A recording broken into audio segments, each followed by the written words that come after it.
dandy place to make camp here.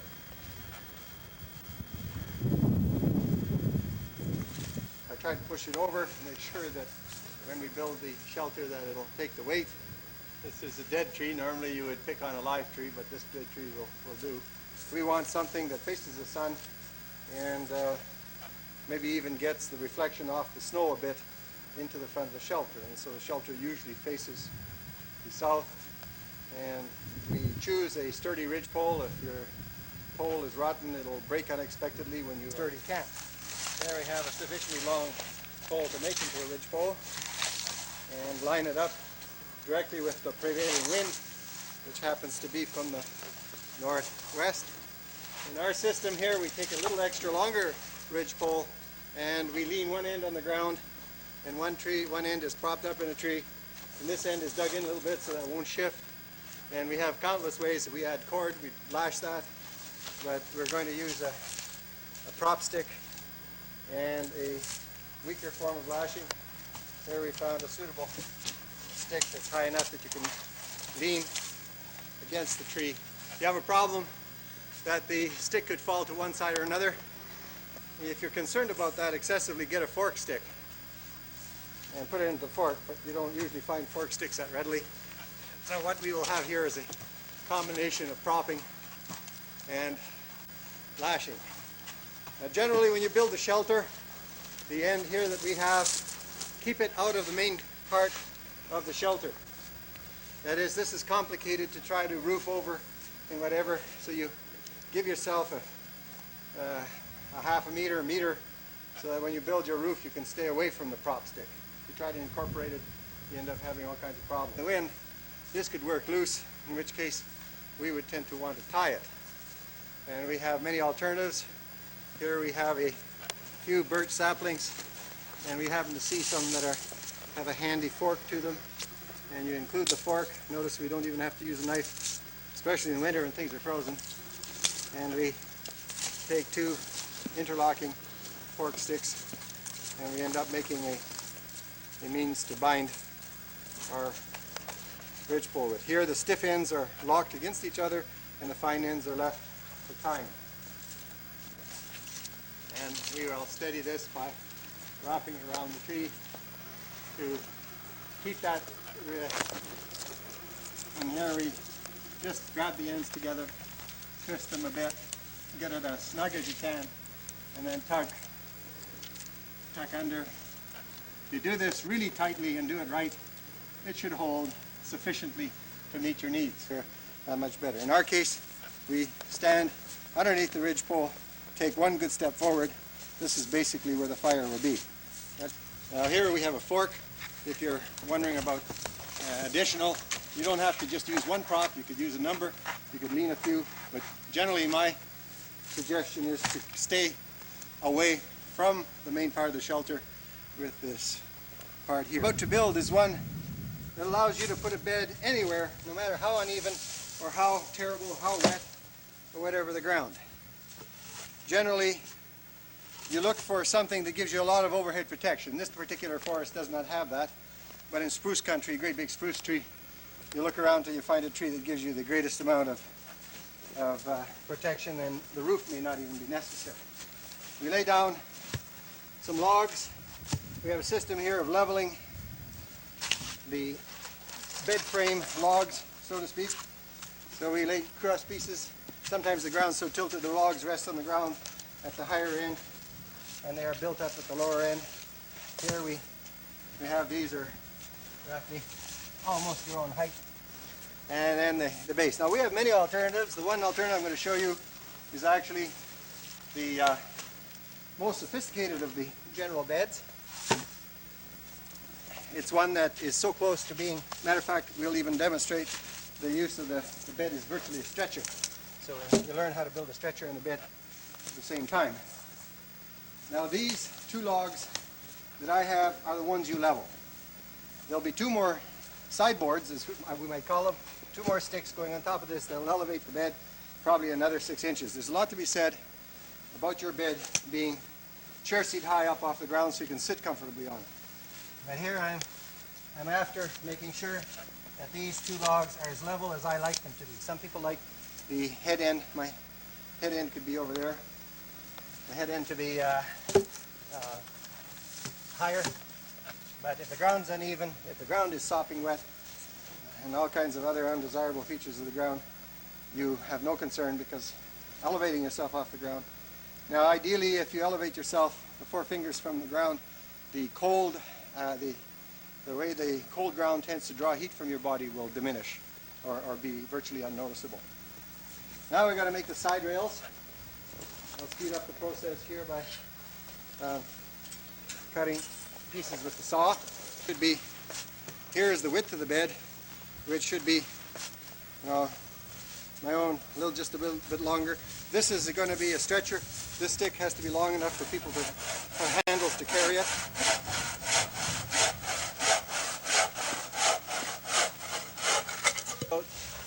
My height, which is the outstretched few inches, few centimeters longer than my height. This is going to be strong enough that you can sit on it without breaking it. If you're wanting to make a stretcher, these have to be lashed. Go on top here. Since these logs are level, and that's going to be the very readily supported in a level fashion. And these side rails, as I call them, go on like that. So, making sure that at least the one on the leading edge, I notice this, it's not level over here, so now that I'm looking at it from this angle, so that's a level edge. You can level the bed after it's built. There. Now these 2 sticks have to be positioned in a certain way to get an optimal effect, as you'll see, and that is to have, if my head is going to be at this end, this goes under my neck, this goes under the back of the legs. And to get that, I put my stick at the kneecap, hold it at the, it can vary a few centimeters, very close estimate there. That's the distance between my neck. Now a normal person would put his crosspiece here and over at this end. And then they would have real problems in creating the sag or being able to use smaller sticks that give you more resiliency. I'd like to use finger thick sticks on here. Now generally this could be lashed with grass rope, same way we tied this. Use the one string that excels beyond all others for use in survival kits, and that's parachute shroud line, which we call 550-200. With this you can tie a crushing knot called the jam knot, and also you can tie a crushing knot called the constrictor. This is a string that is made up of a kind of a hollow tube that's filled with sometimes 5, sometimes 7, I suppose even more, of strong strings, so that the combined strength of the whole arrangement, 7 strings in the hollow core, the hollow tube, is about 550 pounds, but we find that a 200-pound pull can break it because of the way knots act on the string. But here we might choose to lash all 3 logs together, or just the 2. It doesn't matter, because once we lash these 2, they won't go anywhere. But if you lash all 3 together, you'll have a very solid bed in any event. Put it myself here. First you tie a little knot. The detail is perhaps not discernible on the video, but the application of the knot is what we're after here. Butchers use this knot. It can be a knot that can tie the full force of your body. Normally it takes an awful lot of hard pull for a normal person to break parachute shroud line when used in this. I'm locking it now. Use our Moora knife. And this is a knot that you should be able to learn, you should be able to tie eventually with your eyes closed in the dark, so that you don't have to use your vision to tie it. And that way you extend your application of the knot immensely. And that sometimes when there's no light, you can still tie the knots, especially if you're building a stretcher. It's exactly the same knot. Sometimes with a stretcher, we'd use a short stick called a toggle, just like in tightening skates, and really tie this very fast. We'd already be loading the victim on the stretcher. Okay, we tie a knot in the end, and using the very same end, tie another knot around, so you have two knots, one behind the other like that. There, that one slides, and put this knot, and this will disappear, the space between there and there as I pull, but I put it way over there so that I use a kind of a pulley effect. So it's all on the, invisible on the other side, but then the knots draw together, and the pulley effect will give you a 50-pound pull could virtually give you a 100-pound tension. Then I take a loop like this that's caught between the other string so that later it's simple to lock the knot. So you pull with all your might, maybe even grunt a little, and then when that'll hold momentarily until you pull this end through that loop to lock it. There, that's a half hitch locking it. Now in some cases you effect to occur where it's more visible. Here we knot on the end using the same, tie a knot with the string pointing up the long piece like that, make the knots get together, turn this so you've got that loop, and go down here and pull, whoops, well we'll just do it this way here. You see there's the parbuckling effect where it's paralleling itself, and therefore you're giving a tremendous crushing force. You know, tying a knot is one thing, but to tie it tightly, so tight that the string is under full tension. Now this knot works at its best with something that has a little bit of elasticity, and this here could actually be even moved to other places if necessary.